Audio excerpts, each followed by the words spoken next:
Hello everybody, I'm Dr. Stephen Cain. I help people with peripheral neuropathy get out of pain and back to doing the things that they love doing.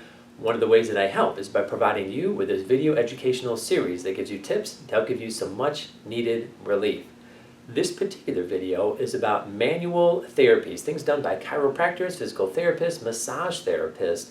Hence this video is particularly geared for those practitioners. However, it's also geared for people suffering from neuropathy, so you know what to seek out from in these different types of therapists. Now, the first thing you need to say is that you always start with the cause of the neuropathy. If it is a pinched nerve in the back, in the ankle, in the wrist, in these cases, the manual therapies are most likely going to be the absolute best form of initial intervention to help you get better. If it's something more metabolic mediated, if it's something like diabetes, an autoimmune condition, B12 deficiency, alcoholism, in these cases, the manual therapies, it's much more unclear as to how important of a role they're going to play. In most of these situations with the metabolic therapies, diet, exercise, and nerve stimulation are going to be much more important. With that said, the manual therapies can play an important role in the nerve stimulation therapy and also helping to improve exercise mechanics. Research by Dr. Chachawan showed that Thai massage helped to improve range of motion in the joints of people with diabetic peripheral neuropathy, helped to improve sensation, and also helped to improve balance. These are all really important things.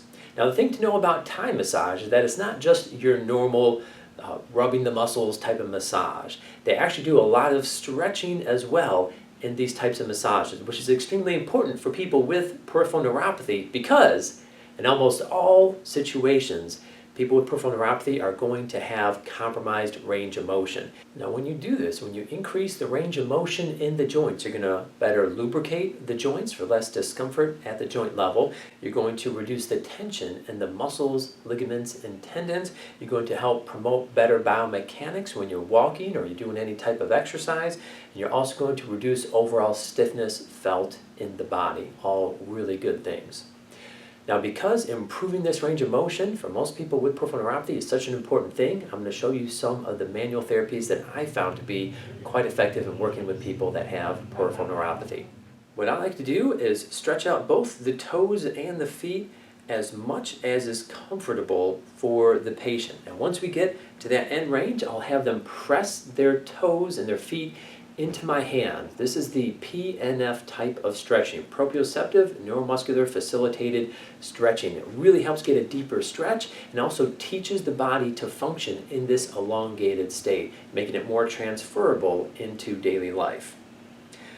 I'll do this in all different ranges, so I'll dorsiflex or bring the toes and the feet up towards the head. I'll plantar flex, bring it at the opposite direction. I'll do this inverting the foot and everting the foot, and I'll do this at least 3 times in each direction. I'll stretch for at least 5 seconds, have them contract for at least 5 seconds, and again, repeat this at least 3 times. I've also found that doing trigger point therapy is quite effective. Working on the bottom of the feet is where you're going to find most of them, and putting a sustained pressure as they breathe deeply. And I also have them to envision and really focus on visualizing, seeing the trigger point melt into their feet. I'll also do shearing and shaking of the feet or wherever they have the neuropathy, as this is going to activate a different set of receptors in the feet. I'll do toe tugs to help actually decompress the joints in their toes. I'll adjust the talus in their ankle and also the navicular and the calcaneus as shown. Now, it's very important to note that if there is pain while doing any of these manual therapies, stop. And even if there's not pain, I encourage you to be gradual with how you escalate in the intensity of doing these manual therapies. Even some of the most seemingly innocuous therapies can cause a lot of pain during or potentially delayed later on in the day. So start small and work your way up. Now, when I work with people that have metabolic mediated neuropathies, diabetes, alcohol, autoimmune conditions, I normally see them about once a week, and I'll most of the time do these manual therapies as long as they're tolerating them. Now, this is most certainly, in and of itself, not enough to get these people better. The benefit that comes in doing these is, one, you can show the patient what they're capable of in terms of improving their range of motion. Helps you keep a good pulse on the overall state of their feet or wherever the neuropathy is. all while doing something that is good for them. What's really going to help them out is the guidance that you give them. What diet should they be eating? Are they having any challenges with their current diet that you have recommended for them? Same thing for exercises. What do they need to be doing? What are the challenges that they may be having with the recommendations that you've given them? What is their nerve stimulation program that they're doing at home? Are they doing vibration, doing brush therapy, walking barefoot on grass? What are they doing to stimulate the nerves in their body? Managing these three things, this is where your patients are going to get the absolute best results. The manual therapies are still important, but you need to keep this in perspective of what's really going to give them the absolute greatest value and truly help them get better.